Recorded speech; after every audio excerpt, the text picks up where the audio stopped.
Mi nombre es Olivia. Tengo 60 años y siempre creí que la familia era para siempre.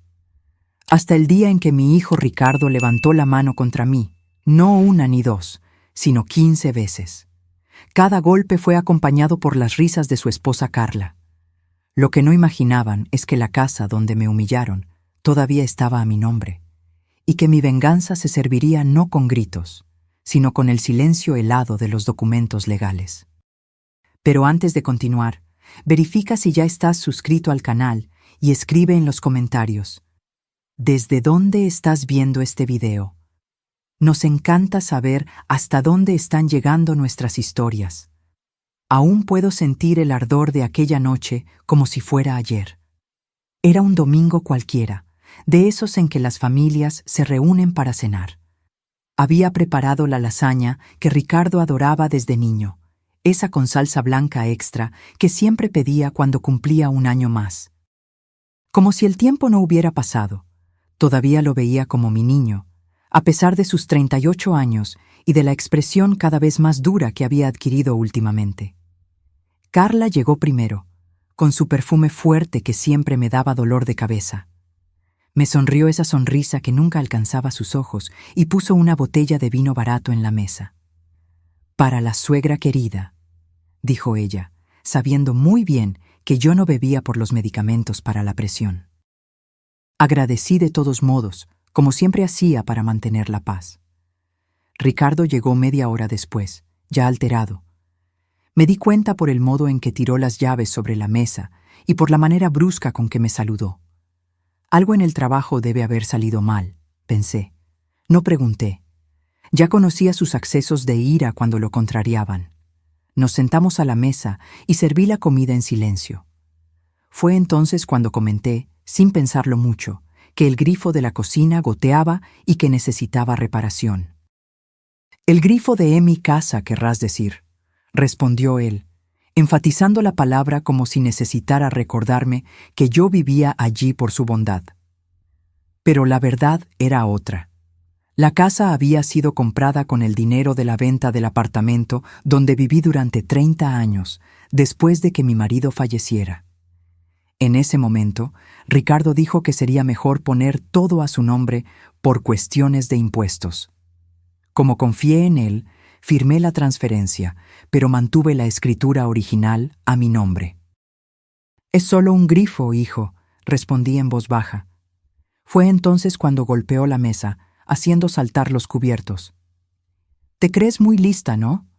¿Crees que puedes decirme lo que tengo que hacer en mi propia casa?» Carla sonrió discretamente detrás de la servilleta, sus ojos brillando con esa satisfacción mórbida que siempre demostraba cuando había tensión entre Ricardo y yo. «¿Se te olvida que te acogí cuando nadie más te quería?», continuó él, levantándose. «¿Se te olvida que podrías estar en un asilo ahora?». Me quedé en silencio, con los ojos fijos en mi plato aún lleno. La lasaña que había preparado con tanto cariño ahora parecía una masa sin gracia, pesada como el aire a nuestro alrededor. «Mírame cuando te hablo», gritó, agarrando mi barbilla con fuerza para levantar mi rostro. Fue entonces cuando sucedió. El primer golpe vino como un shock, no tanto por el dolor, sino por la sorpresa. Nunca, en toda su vida, mi hijo había levantado la mano contra mí. Sentí mi mejilla arder mientras las lágrimas se acumulaban en mis ojos. Carla jadeó teatralmente, cubriéndose la boca con la mano, pero sus ojos sonreían. Estaba disfrutando el espectáculo. «Ricardo, por favor», susurré. El segundo golpe fue más fuerte, y luego vino el tercero, y el cuarto. Perdí la cuenta después del 10º. Mis oídos zumbaban y mi rostro entero me ardía. No grité, no supliqué. Permanecí sentada, recta como una tabla, mientras mi propio hijo descargaba su rabia en mí. Cuando finalmente paró, estaba jadeando. Lo miré sin reconocer al hombre frente a mí. ¿Dónde estaba el niño que me tomaba de la mano para cruzar la calle? ¿Dónde estaba el adolescente que me traía flores recogidas del jardín de la vecina en el Día de las Madres? «Esto es para que aprendas a respetar quién manda aquí», dijo, arreglándose la camisa como si acabara de cerrar un negocio importante. Carla sonreía abiertamente ahora, sin siquiera molestarse en disimular. Me levanté en silencio, dejando el plato intacto, y caminé lentamente hasta mi cuarto en el fondo de la casa. Cerré la puerta, me senté en la orilla de la cama y finalmente dejé caer las lágrimas. Pero no eran lágrimas de dolor o miedo, eran lágrimas de una decisión que se cristalizaba en mi corazón como hielo en una noche de invierno. Mientras tocaba mi rostro hinchado, recordé el cajón de la cómoda donde guardaba la escritura original de la casa. El documento que probaba que, legalmente, ese lugar todavía era mío. Ricardo me había convencido de transferir el inmueble a su nombre, pero nunca completamos el proceso legal. Él solo tenía un contrato privado, sin valor jurídico real.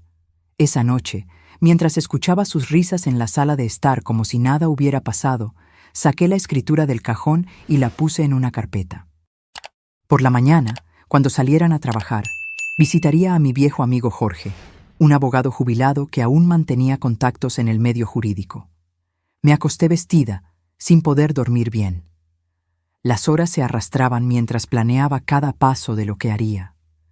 No sería una venganza ruidosa o violenta.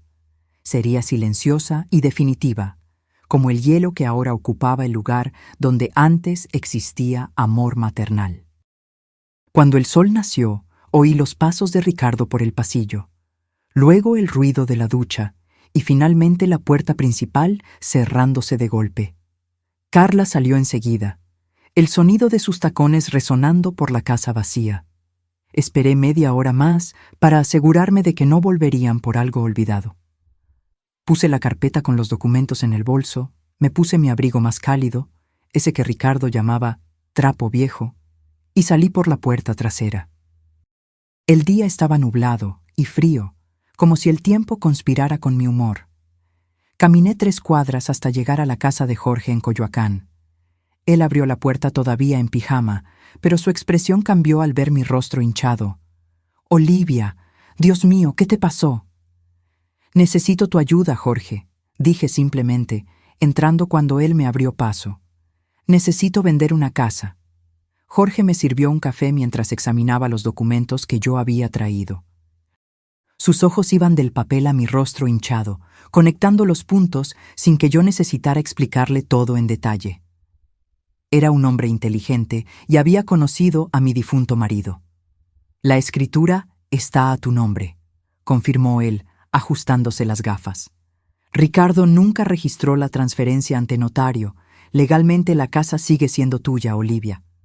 Sentí un frío alivio recorrer mi cuerpo. «Entonces, ¿puedo venderla?» «Sí, puedes», respondió Jorge, poniendo la taza sobre la mesa. «¿Pero estás segura de esto? Es tu hijo después de todo». Toqué ligeramente mi mejilla hinchada. Un hijo que hizo esto en mi propia casa, frente a su esposa que se rió de mí. Estoy segura, Jorge. Él asintió gravemente. Conozco a una pareja que está buscando una casa por esa zona, en Lomas de Chapultepec. Pueden pagar al contado y cerrar el negocio rápidamente, si es lo que deseas. Es exactamente lo que deseo, respondí. Quiero que todo se haga mientras ellos estén en el trabajo. Quiero que Ricardo vuelva a casa hoy y encuentre a extraños viviendo allí. Jorge dudó. Olivia, esto es justo, completé. Es justo, Jorge. No estoy pidiendo nada más que lo que me pertenece por derecho. Él no discutió más. En su lugar, tomó el teléfono y comenzó a hacer llamadas. Primero a la pareja interesada, luego a un notario amigo suyo en Polanco, después a una empresa de mudanzas. Mientras lo observaba organizando todo, me sentí ligera por primera vez en años. Antes del mediodía, estaba firmando los papeles de la venta en una notaría en el centro de Ciudad de México. La pareja compradora, los Mendoza, parecía amable y emocionada con la compra repentina. No preguntaron sobre las extrañas circunstancias, quizás porque el descuento en el precio era demasiado atractivo para plantear preguntas. «Pueden mudarse hoy mismo», dije al entregarles las llaves. «La casa está amueblada, pero pueden hacer lo que quieran con los muebles». «No quiero nada de ese lugar». La señora Mendoza tomó mis manos entre las suyas. Gracias por vendernos su casa. Siempre soñamos con vivir en ese barrio. No tuve el coraje de decirle que ese lugar ya no era un sueño para mí, sino una pesadilla. Simplemente sonreí y les deseé felicidad. Jorge me acompañó hasta el banco para depositar el dinero de la venta. ¿Qué vas a hacer ahora, Olivia? ¿Dónde vas a vivir? Tengo una amiga en San Miguel de Allende que siempre me ofreció una habitación. Me quedaré con ella por un tiempo, hasta que decida qué hacer con el dinero. Tal vez compre un apartamento pequeño para mí. En realidad, yo ya sabía exactamente lo que haría. Parte del dinero sería donado a una institución que albergaba mujeres víctimas de violencia doméstica. El resto compraría un pequeño rancho en las afueras de Querétaro, donde podría tener la paz que tanto merecía después de décadas cuidando de otros. Mientras caminábamos, Jorge se detuvo de repente. «Olivia, ¿no vas a llevar tus cosas personales? ¿Ropa? ¿Documentos? ¿Fotos?» Negué con la cabeza. Ya tomé lo esencial anoche. El resto son solo cosas. Puedo comprar otras. La verdad es que no quería nada que me recordara esa vida. Ni siquiera las fotos de Ricardo de niño. Ese niño que sonreía en las fotografías había muerto hace mucho tiempo, reemplazado por el hombre que levantó la mano contra su propia madre. Al mediodía, los camiones de mudanza ya estaban en la casa, cargando los muebles de los Mendoza. Jorge les había explicado la situación, pidiendo discreción. Acordaron terminar la mudanza antes de las 6 de la tarde, hora en que Ricardo normalmente regresaba del trabajo. No fui hasta allí para mirar. No quería ver esa casa nunca más. En su lugar, tomé un taxi hasta la terminal de autobuses de Taxqueña y compré un boleto para San Miguel de Allende. Mientras esperaba el autobús, le envié un mensaje a mi amiga Elena avisándole que estaba en camino. ¿Pasó algo, Olivia?, respondió ella casi de inmediato. Te lo contaré cuando llegue, tecleé. Pero sí, muchas cosas pasaron. Mientras me sentaba en el banco de espera, imaginé a Ricardo volviendo a casa, insertando la llave en la cerradura solo para descubrir que ya no funcionaba. Visualicé su rostro al encontrar extraños en su sala de estar, el pánico en sus ojos al darse cuenta de que ya no tenía un lugar al que llamar suyo. ¿Debería sentirme culpable? Tal vez. Pero cada vez que esa culpa amenazaba con surgir, tocaba mi rostro aún adolorido y recordaba las risas de Carla. No había espacio para la culpa, solo para la fría justicia que yo había servido. El autobús llegó y abordé con solo una maleta pequeña conteniendo algunas mudas de ropa y la escritura ahora cancelada de la casa. Cuando el motor encendió y comenzamos a alejarnos de la ciudad, sentí como si un peso enorme hubiera sido retirado de mis hombros. Mi teléfono comenzó a sonar incesantemente 2 horas después. Ricardo, Carla, Ricardo de nuevo. Podía imaginar el caos que estaban viviendo. Apagué el aparato y miré por la ventana, observando el paisaje cambiar gradualmente de urbano a rural. Elena me esperaba en la terminal de San Miguel de Allende, con un abrazo apretado. Al ver mi rostro, jadeó. «Dios mío, Olivia, ¿quién te hizo esto?»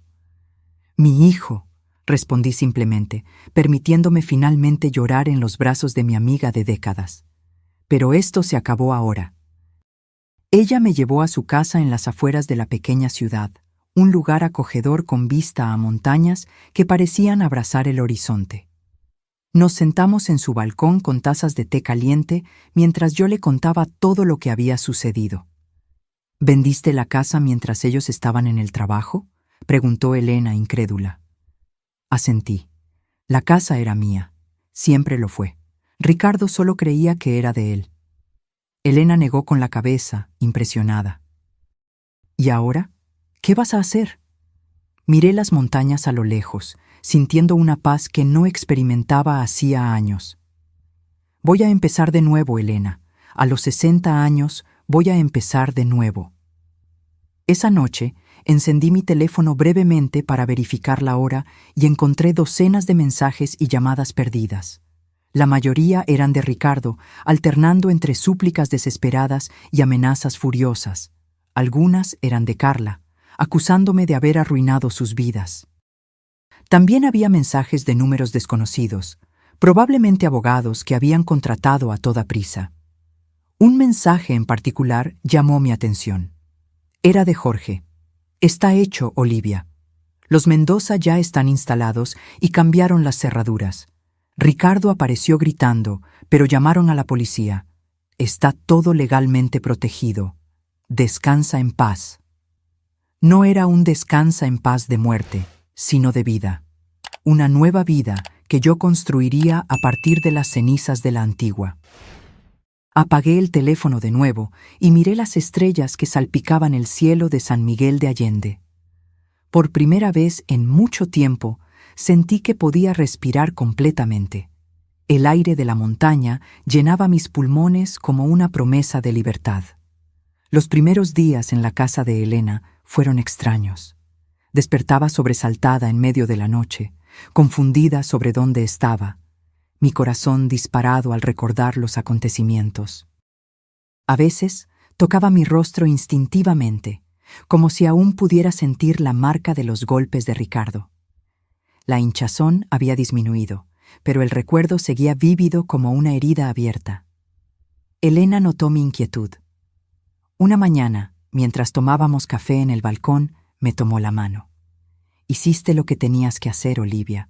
No cargues culpa por eso. No es culpa, respondí, observando un colibrí que visitaba las flores del jardín. Es extrañeza. Durante 38 años fui la madre de Ricardo. Construí mi vida en torno a eso.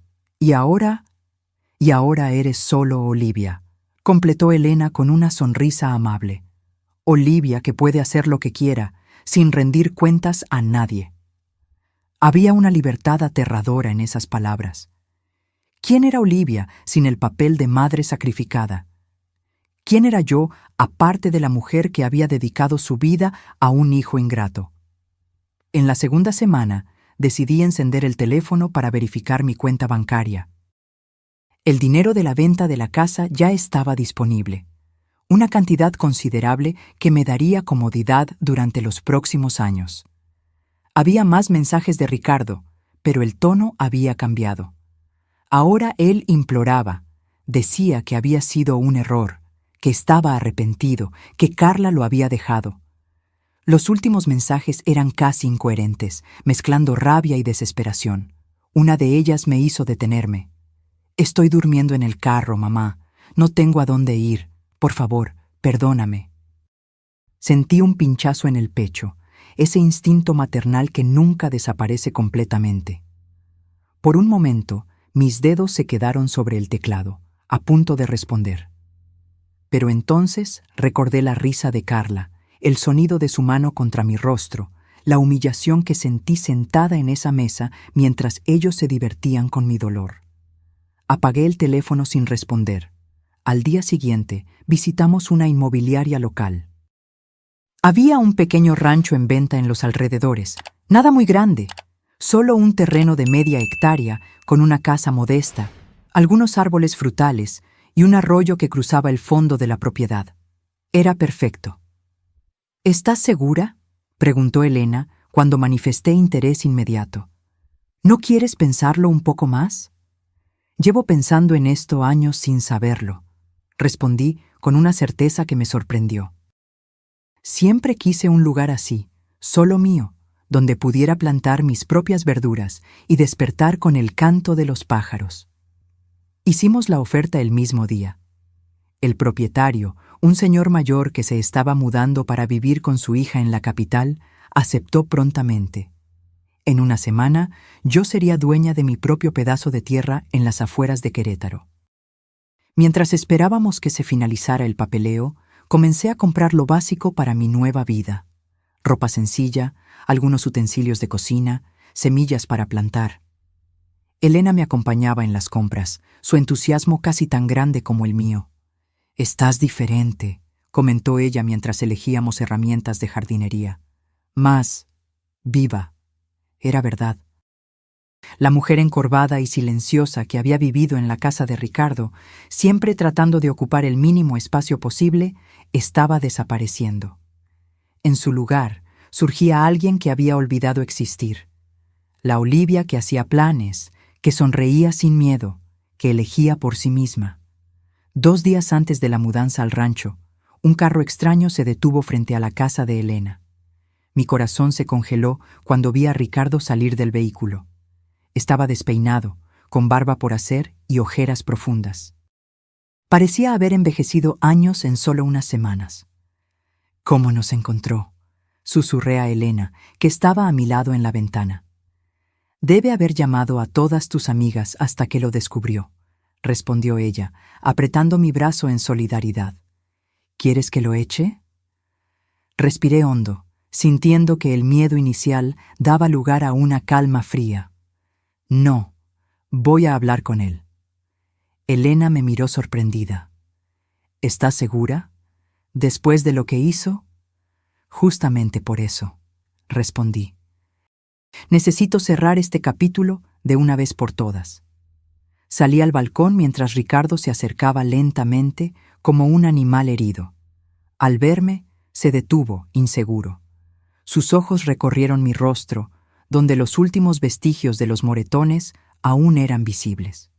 «Mamá», comenzó él, la voz embargada. Levanté la mano, interrumpiéndolo. «No me llames así. Perdiste ese derecho aquella noche». Él tragó saliva, sus ojos llenándose de lágrimas. «Por favor, déjame explicarte». Estaba borracho. Tenía problemas en el trabajo. Carla me estaba presionando. 15 veces, dije simplemente. Me golpeaste 15 veces mientras tu esposa se reía. No hay explicación para eso, Ricardo. Él cayó de rodillas en el camino de piedra, sollozando ahora. Perdí todo, mamá. Carla me dejó. Estoy durmiendo en el carro. Mis amigos no contestan mis llamadas. Nadie quiere ayudarme. Lo observé allí, desmoronado. El hijo que yo había criado, que había acunado en mis brazos cuando tenía fiebre, para quien había cosido disfraces de superhéroe, a quien había enseñado a andar en bicicleta. Ahora reducido a un hombre roto, suplicando no por perdón, sino por conveniencia. «¿Qué quieres, Ricardo?», pregunté, mi voz más suave ahora, pero no menos firme. «Quiero volver», sollozó él. «Quiero mi vida de vuelta. Por favor, diles a los nuevos dueños que fue un error, que no podías vender la casa». Y ahí estaba. No era arrepentimiento verdadero. Era solo desesperación por recuperar la comodidad perdida. Ni una sola vez mencionó mi dolor, mi humillación. Todo se resumía a lo que él había perdido. «No puedo hacer eso», respondí tranquilamente. «Y aunque pudiera, no lo haría. La casa se fue, Ricardo. Tu vida antigua se fue». Él levantó el rostro contorsionado por el llanto. «¿Qué voy a hacer? ¿Dónde voy a vivir? Tienes 38 años, un empleo y tu salud. Vas a hacer lo que muchos hacen, empezar de nuevo, alquilar un lugar pequeño, ahorrar, reconstruir». «¿Solo?», preguntó él, la voz casi infantil. «Sí, solo, como yo lo estoy haciendo a los 60. Ricardo se levantó lentamente, limpiándose el rostro con la manga de la camisa. Algo cambió en su expresión, la súplica dando paso a una rabia contenida. «No tienes corazón. Una madre de verdad nunca le haría esto a su propio hijo». Aquello podría haberme herido semanas atrás, pero ahora solo confirmaba que había tomado la decisión correcta. Un hijo de verdad nunca haría lo que tú hiciste. Adiós, Ricardo. Me di la vuelta para entrar, pero sus palabras me detuvieron. «Esto no ha terminado. Voy a demandarte. Voy a probar que estabas enferma cuando firmaste esos papeles. Voy a recuperar lo que es mío». Lo miré por encima del hombro, sintiendo solo una profunda tristeza. «La casa nunca fue tuya, Ricardo. Ese fue tu error desde el principio». Entré y cerré la puerta, escuchando sus gritos transformarse en amenazas cada vez más desesperadas. Elena me abrazó en silencio, mientras escuchábamos el carro partir con una arrancada brusca, neumáticos chillando en el asfalto. ¿Estás bien?, preguntó ella después de un tiempo. Sorprendentemente lo estaba. El encuentro que tanto temía había ocurrido, y en lugar de quebrarme, había confirmado mi fuerza. Ricardo no estaba arrepentido por lo que había hecho, solo estaba desesperado por lo que había perdido. «Estoy mejor de lo que imaginaba», respondí honestamente. Esa noche recibí una llamada de Jorge. «Olivia, Ricardo me buscó. Está amenazando con presentar una demanda». «No tiene caso, ¿verdad?», pregunté, sintiendo un leve temblor de preocupación. «Absolutamente ninguno», garantizó Jorge. «La casa estaba legalmente a tu nombre. Estabas en pleno goce de tus facultades mentales cuando vendiste, y tenemos las testigos de la agresión si es necesario. Está fanfarroneando por desesperación. Gracias, Jorge, por todo. Solo ten cuidado, Olivia. Las personas desesperadas pueden hacer cosas impensadas». Después de la llamada, me quedé pensando en las palabras de Jorge. Ricardo estaba herido y humillado, una combinación peligrosa para alguien que ya había demostrado capacidad para la violencia. Pero yo no viviría con miedo. No más. La mudanza al rancho ocurrió una mañana soleada de jueves. El lugar era aún más hermoso de lo que recordaba. La casa pequeña pero acogedora, el terreno inclinado que descendía suavemente hasta el arroyo, los árboles frutales cargados de flores que prometían abundancia en los próximos meses. Elena insistió en pasar los primeros días conmigo, ayudando a organizar los pocos muebles que yo había comprado y plantando las primeras semillas en la huerta que improvisamos. Por la noche nos sentábamos en el balcón en sillas mecedoras recién adquiridas, bebiendo té de manzanilla y observando las luciérnagas que bailaban entre los árboles. «Es extraño», comenté la tercera noche. «Pasé tanto tiempo de mi vida cuidando de otros que ahora casi me siento culpable por cuidarme solo a mí». Elena sonrió. «Te lo mereces, Olivia. Siempre te lo mereciste». El día en que Elena regresó a su casa, sentí un nudo en el pecho. ¿Estaría realmente preparada para vivir sola, lejos de todo y de todos? El rancho quedaba a 20 minutos en coche de la ciudad más cercana y yo todavía no tenía vehículo propio. «Estaré a una llamada de distancia», garantizó Elena al despedirse, «y vendré a visitarte siempre que pueda. Además, conocerás a los vecinos pronto. Son buenas personas por aquí, en el campo de Querétaro». Cuando su carro desapareció en el camino de tierra, me senté en el balcón y observé mi pequeño reino. La soledad que temía no llegó. En su lugar, sentí una paz profunda, como si finalmente hubiera encontrado mi lugar en el mundo. En las semanas siguientes establecí una rutina sencilla. Despertaba con el amanecer, preparaba un café fuerte e iba a cuidar la huerta antes de que el calor del día se intensificara. Las primeras plántulas ya comenzaban a aparecer: lechugas, zanahorias, tomates, hierbas aromáticas. Ver esas pequeñas vidas creciendo bajo mis cuidados me traía una satisfacción que yo jamás había experimentado. Después, dedicaba algunas horas a explorar el terreno, descubriendo sus secretos.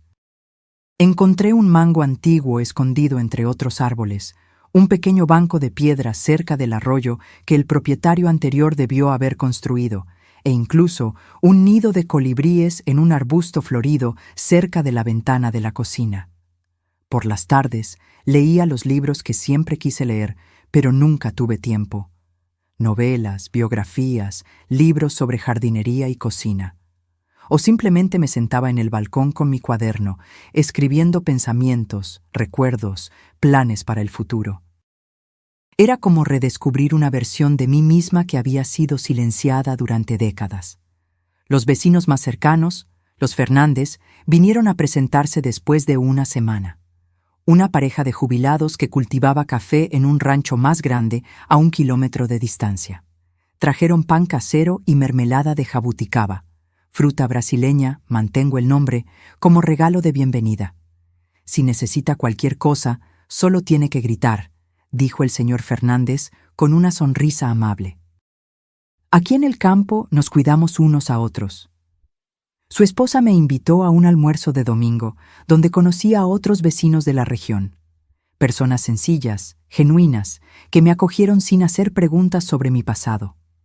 Era refrescante ser solo Doña Olivia del Rancho Nuevo, en lugar de la mamá de Ricardo o la señora que fue agredida por su hijo. Una tarde, mientras recogía algunas hierbas para la cena, oí el ruido de un carro acercándose. Mi corazón se disparó instantáneamente. ¿Sería Ricardo?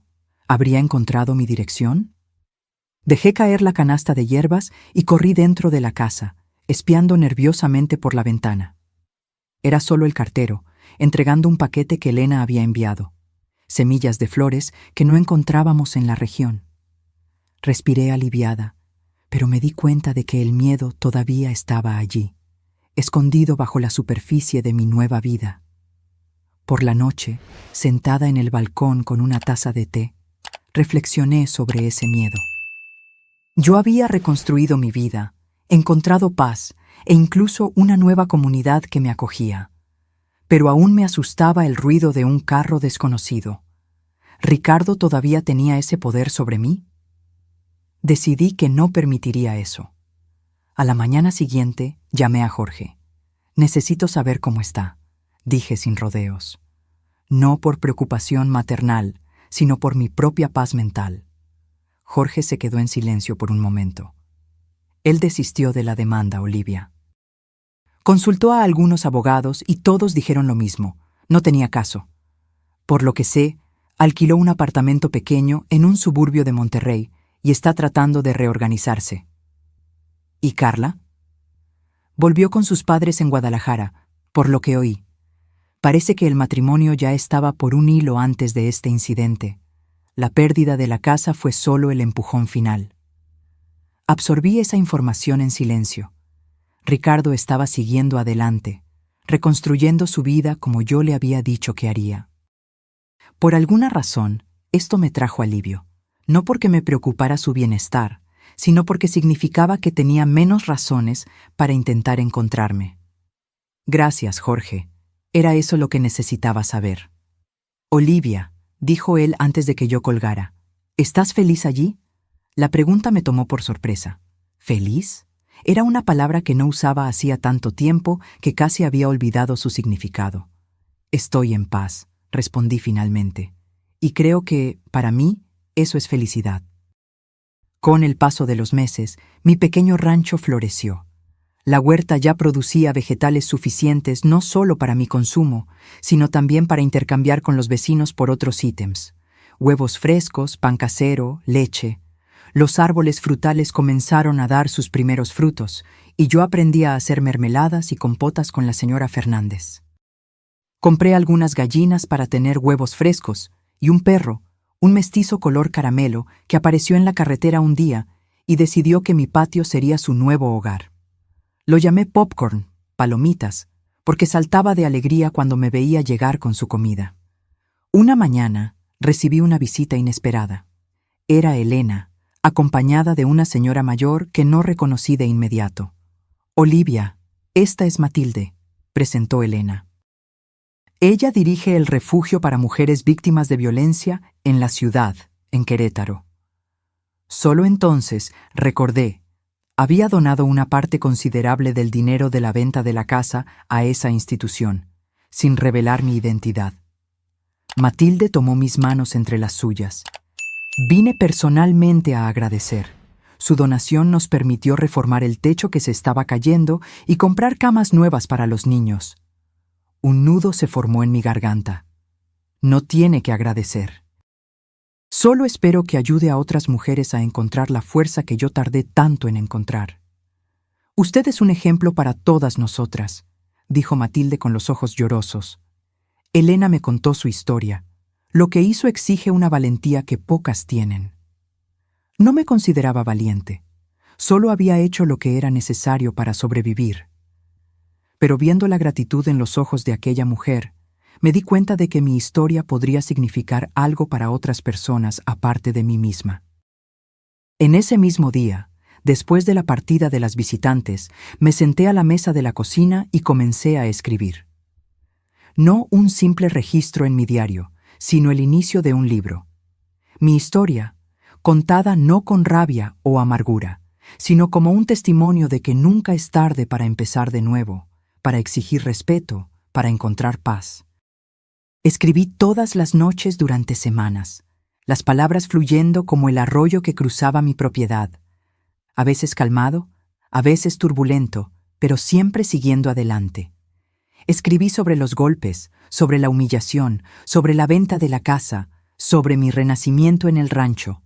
Escribí sin reservas, poniendo en el papel dolores que nunca había compartido con nadie. Cuando terminé el manuscrito, se lo envié a Elena, que se lo mostró a una amiga que trabajaba en una pequeña editorial. Para mi sorpresa, se interesaron en publicarlo.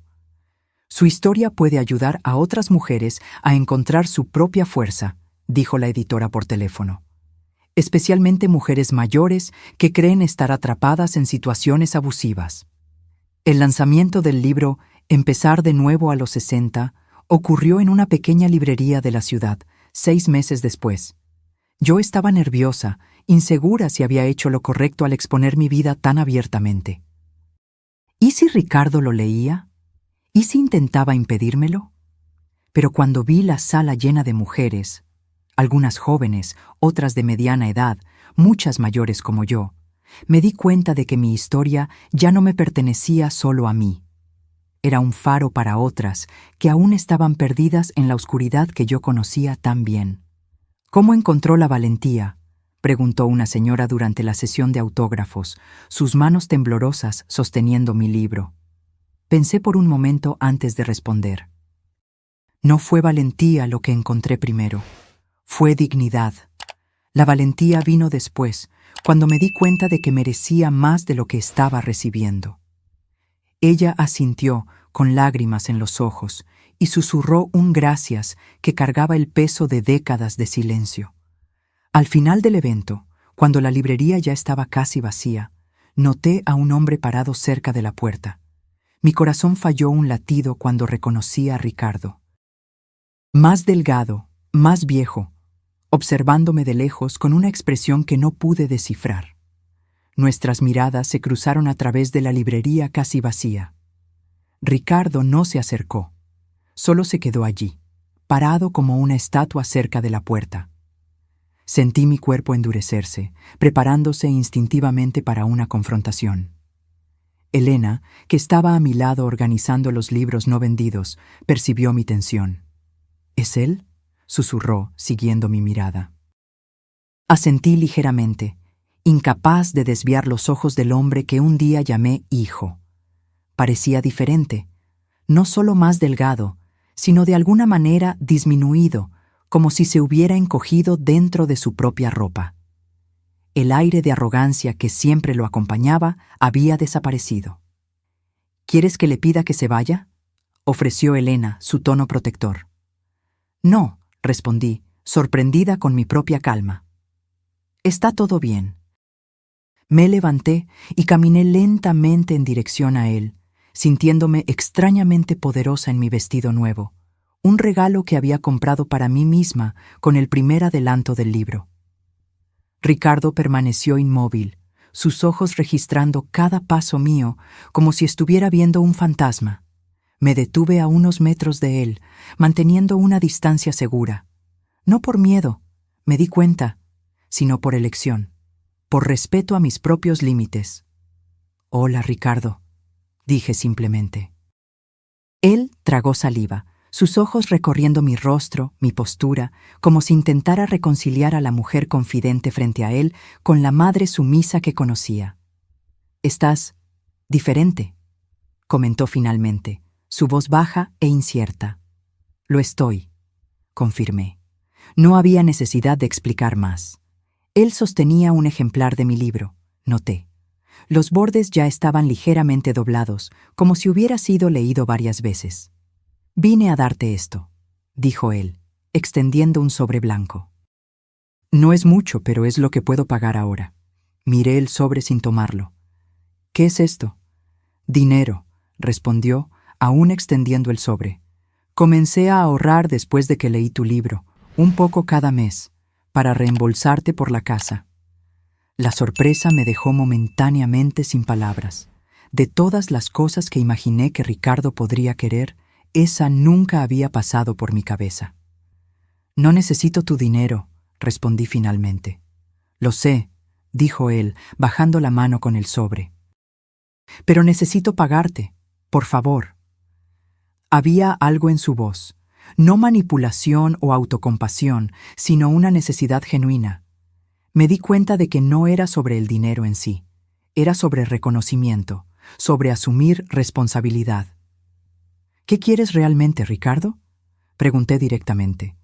Él miró al suelo por un momento, luego de vuelta a mí, sus ojos sorprendentemente claros.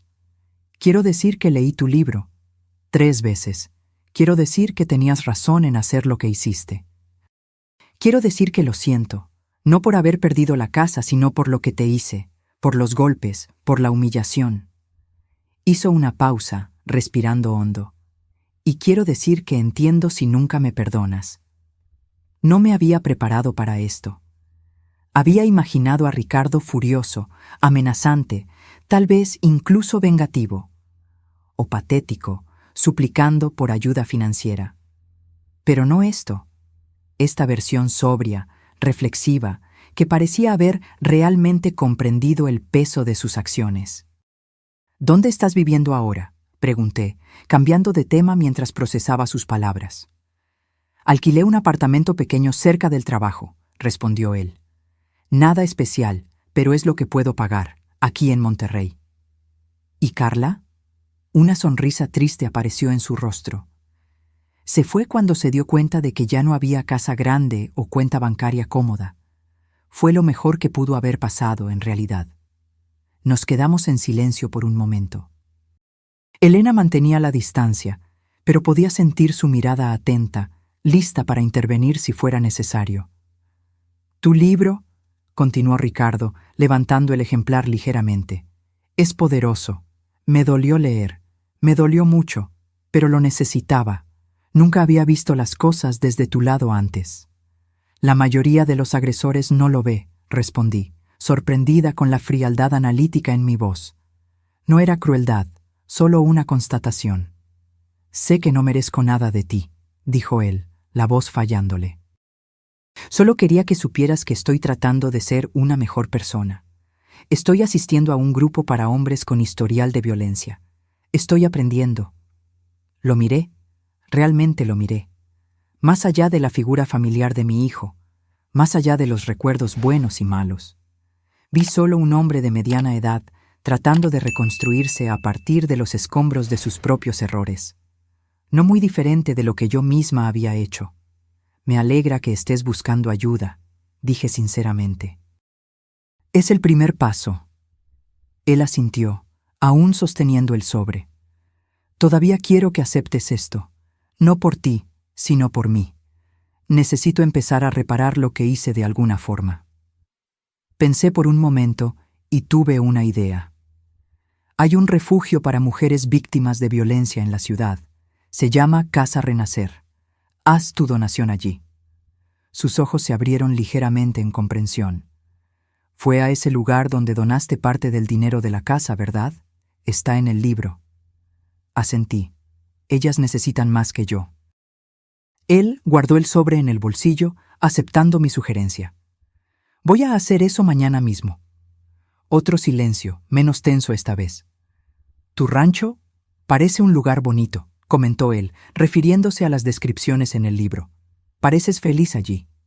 «Lo estoy», confirmé. «Encontré mi lugar». «Me gustaría», comenzó él, vacilante. «No, olvídalo». «¿Qué?»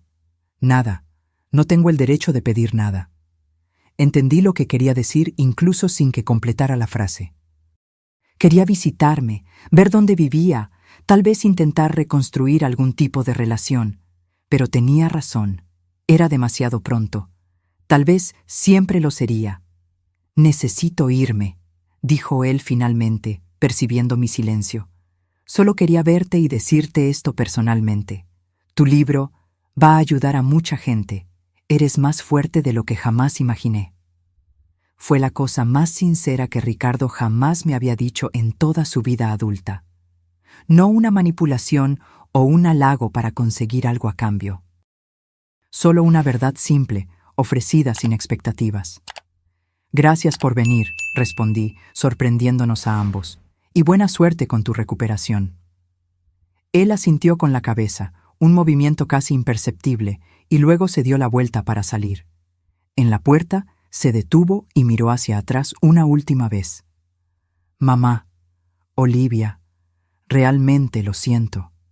Y entonces se fue, dejando solo el timbre de la puerta de la librería tintineando suavemente detrás de él. Elena se acercó inmediatamente. ¿Estás bien? ¿Qué quería? Respiré hondo, sintiendo una extraña mezcla de emociones que no podía nombrar. No era perdón, era demasiado pronto para eso. No era reconciliación. Algunos puentes, una vez quemados, no pueden reconstruirse. Era algo más sutil, más complejo. Quería reconocer lo que hizo, respondí finalmente. Y creo que también necesitaba ver que estoy bien. ¿Y lo estás?, preguntó Elena, buscando señales de perturbación en mi rostro. Pensé en mi vida actual, en el rancho pacífico con el arroyo murmurante, en las gallinas que escarbaban alegremente por el patio, en Popcorn que me recibía todas las mañanas con entusiasmo sin límites, en las comidas compartidas con los vecinos, en las noches tranquilas escribiendo a la luz de una lámpara de mesa. Estoy mejor de lo que jamás estuve, respondí honestamente. Esa noche, de vuelta en el rancho, me senté en el balcón con una taza de té y observé las estrellas. Popcorn dormía a mis pies, roncando suavemente. El encuentro con Ricardo había removido sentimientos que pensé haber enterrado, pero no de la manera que temía. Me di cuenta de que no odiaba a mi hijo. Tampoco lo amaba como antes. Ese amor había sido quemado junto con mi dignidad aquella noche fatídica. Lo que sentía era algo más cercano a la compasión distante, el tipo de sentimiento que se tiene por un extraño tratando de arreglar su vida después de un gran error. Tomé mi cuaderno y comencé a escribir. No para un nuevo libro, sino para mí misma. Escribí sobre el encuentro, sobre las palabras intercambiadas, sobre el hombre disminuido en que Ricardo se había convertido. Escribí sobre la extraña sensación de cierre que aquella conversación había traído. Al terminar, cerré el cuaderno y respiré el aire puro de la noche. El aroma de jazmín que florecía cerca del balcón llenaba mis pulmones. Estaba en paz. No por el arrepentimiento de Ricardo, sino a pesar de él. Mi felicidad ya no dependía de su aprobación, su amor o su reconocimiento. Era enteramente mía. La primavera llegó al rancho con una explosión de colores y aromas. El árbol de jabuticaba cerca de la casa se llenó de frutitas negras y brillantes. Los naranjos se llenaron de flores blancas perfumadas, y la huerta prosperaba con verduras lozanas. Despertaba todos los días con el canto de los pájaros y me dormía con el croar de las ranas a la orilla del arroyo. Mi libro había ganado una repercusión inesperada. Comencé a recibir cartas de lectoras, principalmente mujeres mayores que, como yo, habían soportado abusos durante años, convencidas de que era demasiado tarde para cambiar. Algunas contaban que mi historia les había dado valor para salir de relaciones tóxicas. Otras, que habían confrontado a hijos adultos que las maltrataban. Cada carta me llenaba de una emoción que nunca había experimentado antes. Un sentido de propósito mayor que trascendía mi propia jornada. Una mañana, recibí una llamada de Matilde, la directora del refugio para mujeres. Olivia, tenemos una situación delicada aquí. Una señora de 72 años llegó ayer, después de huir de su hijo que la mantenía prácticamente en arresto domiciliario. Está muy frágil y asustada. Leyó su libro e insiste en hablar con usted. Sé que es mucho pedir, pero... Voy hoy mismo, respondí sin dudar. Le pedí un aventón al señor Fernández, que iba a la ciudad esa tarde. El refugio quedaba en una casona antigua reformada, con un jardín acogedor en la entrada. Matilde me recibió en la puerta con un abrazo. «Está en la habitación del fondo», explicó mientras me guiaba por los pasillos. Su nombre es Eleonora. Era maestra antes de jubilarse. El hijo asumió control total de su pensión y la aisló de todos sus amigos. Ella escapó cuando él salió a trabajar. Nos detuvimos frente a una puerta sencilla, pintada de amarillo suave. Matilde golpeó levemente. «Doña Eleonora, Olivia está aquí para verla». Entré sola en la habitación modesta pero cómoda. Sentada en un sillón cerca de la ventana estaba una señora pequeña y frágil, con cabellos blancos cuidadosamente peinados. Sus manos huesudas sostenían mi libro, las páginas visiblemente gastadas de tantas lecturas. Cuando me vio, sus ojos se iluminaron. «¿Es realmente usted, la autora?». Sonreí, sentándome en la silla a su lado. «Soy yo misma. Matilde me dijo que usted quería conocerme». Ella tomó mis manos con sorprendente fuerza. «Su libro me salvó la vida, ¿sabía? Lo leía a escondidas cuando Augusto salía. Cada página me daba un poquito más de valor». Sentí mis ojos humedecerse mientras ella contaba su historia, los pequeños abusos que fueron escalando a lo largo de los años, la forma en que el hijo controlaba cada aspecto de su vida, desde la ropa que usaba hasta lo que comía, el aislamiento creciente, el miedo constante. Cuando leí sobre cómo usted vendió la casa y reconstruyó su vida, pensé, si ella pudo a los 60, yo puedo a los 72, dijo Eleonora, sus ojos brillando con una determinación recién descubierta. Ayer finalmente tuve el valor. Tomé solo mis documentos y una muda de ropa. Caminé 4 cuadras hasta encontrar un taxi. El conductor me trajo directo para acá. «Usted fue muy valiente», dije sinceramente. Ella negó con la cabeza. «No tanto como usted. Yo solo huí. Usted enfrentó. Usted le hizo pagar por lo que hizo». «Cada una de nosotras encuentra su propio camino hacia la libertad», respondí. «Lo importante es dar el primer paso». Pasamos la tarde conversando. Eleonora había sido maestra de literatura durante 40 años, antes de que el hijo la convenciera de vender su casa e ir a vivir con él después de la muerte de su marido. Lo que comenzó como una convivencia aparentemente normal, pronto se transformó en control absoluto.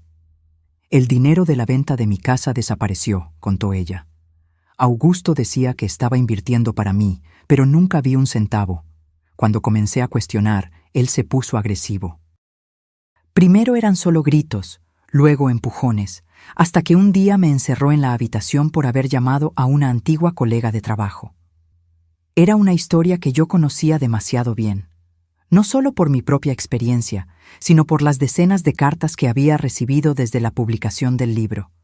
El patrón era siempre el mismo: aislamiento, control financiero, intimidación, violencia. «¿Qué va a hacer ahora?», pregunté. Una sonrisa determinada surgió en su rostro arrugado. «Voy a demandar a Augusto para recuperar mi dinero. Matilde ya me puso en contacto con un abogado que trabaja pro bono para el refugio. Y después, bueno, siempre quise vivir cerca del mar, tal vez en Veracruz. Antes de irme, prometí visitarla de nuevo y mantener contacto. Le di mi número de teléfono y la dirección del rancho, diciendo que sería bienvenida cuando estuviera lista para una visita. «Usted me dio más que un libro», dijo ella al despedirse. «Me dio un futuro». De vuelta al rancho, sentada en el carro del señor Fernández, me quedé en silencio, reflexionando sobre el encuentro. Yo había entrado en la vida de Eleonora a través de las páginas de un libro, y de alguna forma eso había cambiado el curso de su existencia. Era una responsabilidad que yo nunca había imaginado. «¿Todo bien, doña Olivia?», preguntó el señor Fernández, notando mi silencio. «Sí», respondí, mirando por la ventana las montañas que se acercaban, anunciando la proximidad de casa. Solo pensando en cómo da vueltas la vida. Las visitas al refugio se hicieron regulares. Una vez al mes iba a la ciudad de Querétaro para conversar con las mujeres que buscaban refugio allí. No solo Eleonora, sino otras que llegaban con historias igualmente dolorosas. No me consideraba una consejera o terapeuta, solo alguien que podía decir «yo entiendo» y realmente significar eso. Con el tiempo, Matilde sugirió que yo formalizara esas visitas como un grupo de apoyo. «Las mujeres se abren con usted de una manera diferente», explicó ella. «Usted representa una posibilidad real de empezar de nuevo, especialmente para las mayores». Fue así como nació Empezando Juntas, un grupo que se reunía quincenalmente en el refugio. Allí, mujeres de todas las edades compartían sus historias, sus miedos, sus pequeñas victorias. Yo solo moderaba, ofreciendo mi propia experiencia cuando parecía útil. En una de esas reuniones, una joven de 20 y tantos años planteó una cuestión que me tomó desprevenida. «Doña Olivia, ¿usted perdonó a su hijo?» La sala se quedó en silencio. Era una pregunta que todas querían hacer, pero nadie había tenido el valor. Pensé en el encuentro con Ricardo en la librería, en las cartas que él había enviado después. Cartas respetuosas, sin exigencias, solo actualizaciones sobre su vida y su progreso en la terapia. Cartas que yo leía, pero rara vez respondía. «No sé si perdón es la palabra correcta», respondí honestamente. «Comprendo que él está tratando de cambiar. Acepto sus disculpas como genuinas. Pero algunas rupturas son permanentes. Lo que teníamos ya no existe y nunca más existirá de la misma forma». «¿Pero usted todavía lo considera su hijo?», insistió la joven. Respiré hondo. Ricardo será siempre biológicamente mi hijo, pero nuestra relación, si algún día volvemos a tener alguna, será completamente diferente. Basada en respeto mutuo y límites claros, no en obligaciones familiares o perdón automático. ¿Y eso es suficiente para usted? Miré por la ventana, hacia el jardín del refugio donde algunos niños jugaban, hijos e hijas de mujeres que habían encontrado el valor para romper ciclos de violencia. «Es más que suficiente», respondí, «porque mi felicidad ya no depende de él, depende solo de mí». De camino de vuelta al rancho ese día, me detuve en la plaza central de la pequeña ciudad para comprar frutas. Mientras elegía algunas manzanas, oí a alguien llamar mi nombre. Era Jorge, mi viejo amigo abogado, que estaba de paso por la región. «Olivia, qué gusto verte», exclamó él, acercándose con una sonrisa genuina. «Estás radiante». Conversamos por unos minutos, actualizándonos sobre nuestras vidas.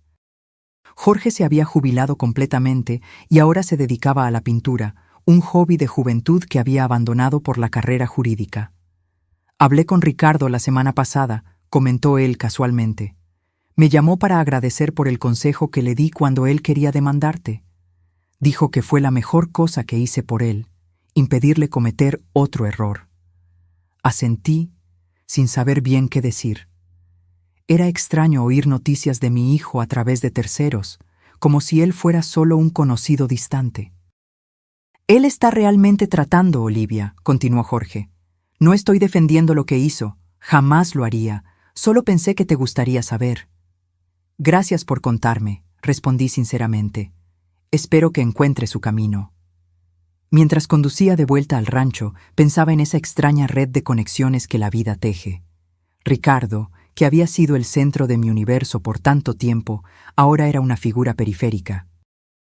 Y yo, que había vivido en las sombras por décadas, ahora estaba en el centro de una comunidad de mujeres que encontraban fuerza unas en otras. El segundo aniversario de mi mudanza al rancho llegó con el perfume de los naranjos en flor. Decidí celebrar con un almuerzo el domingo, invitando a las personas que se habían vuelto importantes en mi nueva vida. Elena, los Fernández, Matilde, algunas mujeres del grupo de apoyo que ya habían seguido adelante, incluyendo a Eleonora, que ahora vivía en un pequeño apartamento cerca del mar, como había soñado, en Veracruz. La mañana del domingo amaneció perfecta. Cielo azul, temperatura agradable, una leve brisa meciendo las hojas de los árboles. Desperté temprano para preparar la casa y cocinar. Había planeado un menú sencillo pero acogedor. Arroz, frijoles, una gallina de rancho en salsa con papas de mi huerta, ensalada de hojas frescas y de postre, un pastel de elote con anís que mi madre solía hacer. Mientras cocinaba, Popcorn dormitaba perezosamente cerca de la estufa, ocasionalmente abriendo un ojo para verificar si algún trozo de comida caería accidentalmente para él. La casa estaba impecable, no lujosa, pero acogedora y genuinamente mía.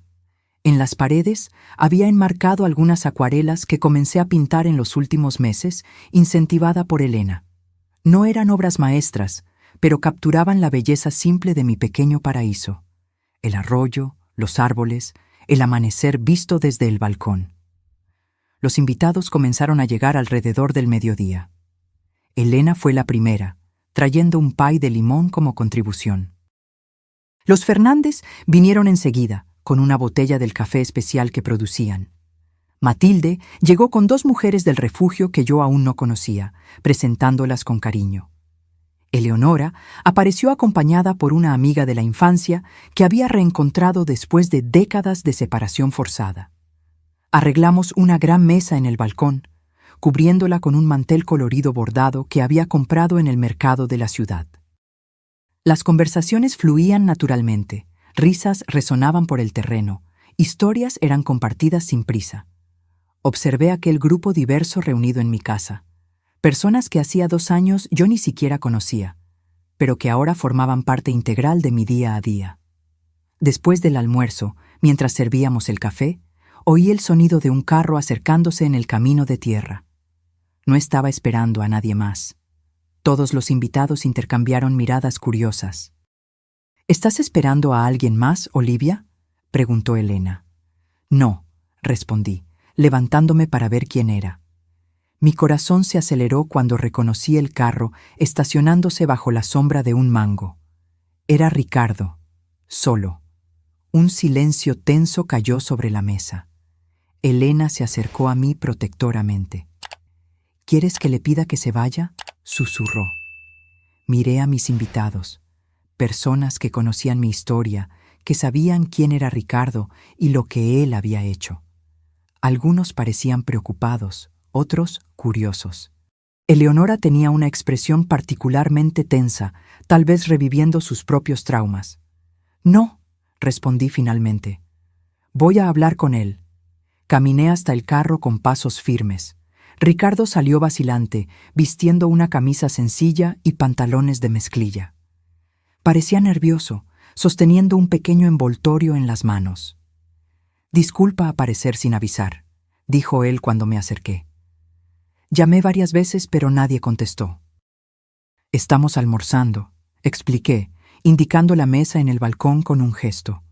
«Es el aniversario de 2 años de mi mudanza para acá». Él miró a los invitados, que no hacían esfuerzo para disimular que observaban nuestra interacción. «No sabía que tenías visitas. ¿Puedo volver otro día?» Dudé. Parte de mí quería decir sí, que volviera otro día, o mejor, que no volviera nunca. Pero otra parte, una parte que me sorprendió, quería cerrar de una vez por todas este capítulo. «¿Qué quieres, Ricardo?», pregunté directamente. Él extendió el pequeño paquete. «Te traje esto. Es tu cumpleaños número 62 la próxima semana. Yo no quería dejarlo pasar desapercibido». Me sorprendió que él recordara la fecha. En los últimos años viviendo en su casa, mi cumpleaños rara vez recibía más que un feliz cumpleaños murmurado a toda prisa. «¿Puedo?», preguntó, indicando el paquete. Asentí, tomándolo con cuidado. Era ligero, envuelto en papel sencillo con una cinta discreta. «Gracias». Un silencio incómodo se instaló entre nosotros. Ricardo miraba a sus pies, luego a la casa, al terreno, a cualquier lugar excepto mis ojos. «Tu rancho es bonito», comentó finalmente. «Exactamente como lo describiste en el libro». «Es mi hogar ahora», respondí. Él asintió. «Pareces bien, feliz». «Lo estoy», confirmé. Más silencio. Detrás de mí podía sentir las miradas atentas de mis invitados, especialmente de Elena, siempre protectora. «Ricardo, tengo visitas», dije gentilmente pero con firmeza. «¿Por qué no me dices lo que realmente te trajo aquí?» Él respiró hondo, finalmente encontrando mi mirada. Voy a mudarme al sur, a Tuxtla Gutiérrez. Conseguí un empleo allí. Parto la próxima semana. La noticia me tomó desprevenida. Oh, ¿eso es bueno para ti? Creo que sí, respondió él. Es un nuevo comienzo, lejos de los recuerdos, de las personas que conocieron al hombre que yo era. Hizo una pausa, tragando saliva. Necesitaba verte antes de irme. Decirte personalmente que sigo arrepentido, que tu libro cambió mi vida tanto como la tuya, que entiendo ahora lo que hice, aunque me haya tomado demasiado tiempo. Sus palabras eran sinceras, me di cuenta.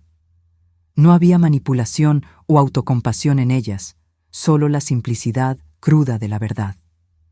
Espero que encuentres lo que estás buscando allá, respondí honestamente. Ricardo miró al balcón, donde mis amigos intentaban disimular su observación atenta. Construiste una vida bonita aquí, nuevas personas, nuevo propósito. Él sonrió tristemente. Me alegro por ti, de verdad. En ese momento, sentí algo cambiar dentro de mí. No era perdón. Algunas heridas son demasiado profundas para sanar completamente. Era más como soltar una carga que ni sabía que todavía llevaba. Ricardo ya no tenía poder sobre mi felicidad o mi paz. Era solo una persona de mi pasado que estaba siguiendo su camino, así como yo había seguido el mío. Gracias por venir a despedirte, dije, y buena suerte en Tuxtla Gutiérrez. Él asintió, pareciendo entender que ese era el cierre que ambos necesitábamos. No abrazos emocionados, no promesas de reconciliación, solo un reconocimiento mutuo y respetuoso de nuestros caminos separados. Adiós, Olivia, dijo él, usando mi nombre en lugar de mamá. Un pequeño gesto que demostraba comprensión de los nuevos límites. Adiós, Ricardo. Él entró en el carro y partió lentamente por el camino de tierra, levantando una pequeña nube de polvo detrás de sí. Me quedé parada, observando hasta que el vehículo desapareció en la curva, el pequeño presente aún en mis manos. Cuando volví al balcón, todos me miraban con expresiones que variaban de preocupación a curiosidad. Elena fue la primera en hablar. ¿Estás bien? Sorprendentemente lo estaba, mejor de lo que imaginaba posible. Sí, respondí, retomando mi lugar en la mesa. Él vino a despedirse. Se está mudando al sur. ¿Y ese es el fin? Preguntó Eleonora suavemente, sus ojos sabios leyendo más allá de mis palabras. Pensé por un momento antes de responder. Creo que es un fin apropiado, no dramático, no cinematográfico, solo, suficiente. Hubo asentimientos comprensivos alrededor de la mesa. Muchas de aquellas personas habían vivido sus propios cierres. Algunos completos, otros parciales, todos necesarios para seguir adelante. ¿Qué te trajo?, preguntó Elena, indicando el paquete que yo había puesto sobre la mesa. No sé, respondí, comenzando a deshacer el envoltorio con cuidado. Dentro había una cajita de madera tallada, sencilla pero bonita. Al abrirla, encontré un delicado reloj de pulsera dorado que reconocí inmediatamente. Había pertenecido a mi abuela, luego a mi madre, y finalmente a mí. Pensaba que se había perdido durante la mudanza apresurada de la casa de Ricardo. Lo encontré entre las cosas que quedaron atrás, decía la pequeña nota junto al reloj. Sé cuánto significa para ti. Lo siento por todo. Toqué el reloj suavemente, sintiendo su familiar textura fría contra mis dedos. Era más que un objeto. Era un pedazo de mi historia, una conexión con las mujeres fuertes que vinieron antes de mí. Mujeres cuyas vidas nunca conocí completamente, cuyas luchas probablemente se asemejaban a las mías de formas que yo nunca sabría. Era de mi abuela, expliqué a los invitados. Pensé que lo había perdido para siempre. Qué bueno que volvió a ti, comentó la señora Fernández gentilmente. Puse el reloj en mi muñeca donde pertenecía. De cierta forma era simbólico. El tiempo que había sido interrumpido ahora volvía a fluir, marcando no solo horas y minutos, sino también la continuidad de la vida, con todas sus rupturas y reparaciones imperfectas. El resto de la tarde transcurrió en una atmósfera más ligera. La visita inesperada de Ricardo, en lugar de estropear la celebración, había añadido una nota de cierre que yo ni sabía que necesitaba. Las conversaciones volvieron a fluir, las risas regresaron, y cuando el sol comenzó a ponerse, coloreando el cielo en tonos de naranja y rosa, me sentí completa de una manera que no podía explicar. Después de que el último invitado se fue, me senté sola en el balcón con popcorn durmiendo a mis pies. El reloj de mi abuela brillaba suavemente a la luz del farol, marcando el tiempo con su tic-tac constante y reconfortante. Pensando en los 2 años que habían pasado, me di cuenta de cuán lejos había llegado desde aquella noche terrible en la casa de Ricardo. La mujer que temblaba bajo los golpes de su hijo, que se encogía ante la risa maliciosa de la nuera, que aceptaba la humillación en silencio, ella se había transformado en alguien que apenas reconocía. No porque esa nueva versión de mí fuera una extraña, sino porque era quien yo siempre debía haber sido. A los 62 años, había reconstruido no solo una vida, sino una identidad. Una identidad basada no en sacrificios u obligaciones familiares, sino en elecciones conscientes y límites saludables. Había descubierto que nunca es tarde para decir no a la falta de respeto, no a la violencia, no a relaciones que disminuyen en lugar de elevar. Y tal vez lo más importante, había descubierto que nunca es tarde para decir sí a sí misma. El sol desapareció completamente en el horizonte, dejando solo un último halo de luz dorada. Me levanté, llamé a Popcorn y entré en la casa que había hecho verdaderamente mía. Mañana sería otro día en mi nueva vida. Una vida que yo había conquistado no solo por haber sobrevivido a los golpes, sino por haber encontrado el valor de responder a ellos no con más violencia, sino con una determinación fría y precisa que lo cambió todo. Mientras me preparaba para dormir, pensé en la palabra recomienzo, título de mi libro, tema del grupo de apoyo, esencia de mi jornada. Empezar de nuevo no significaba borrar el pasado o fingir que las heridas nunca existieron. Significaba construir algo nuevo y mejor sobre las cicatrices, usándolas como fundación en lugar de permitir que fueran prisiones. Ricardo estaba empezando de nuevo en Tuxtla Gutiérrez. Eleonora estaba empezando de nuevo a la orilla del mar en Veracruz. Otras mujeres estaban empezando de nuevo en el refugio, en los pequeños apartamentos de la ciudad, en las nuevas relaciones que construían. ¿Y yo? Yo había empezado de nuevo aquí, entre naranjos y jabuticabeiras, con un perro caramelo y un arroyo murmurante, rodeada por personas que me veían por lo que yo era, no por lo que podían extraer de mí. El tiempo me había enseñado que la venganza no necesita ser ruidosa o violenta para ser eficaz. A veces, la mejor respuesta a la crueldad es simplemente negarse a ser disminuida por ella. Construir una vida tan plena y alegre que aquellos que intentaron quebrarnos se vuelven irrelevantes, no por odio, sino por crecimiento. Esta era mi verdad a los 62 años, que la vida puede florecer más bellamente después de una tormenta devastadora, que las raíces más fuertes a menudo crecen en suelo que fue completamente removido, que nunca, jamás, es demasiado tarde para decir, esta vida es mía.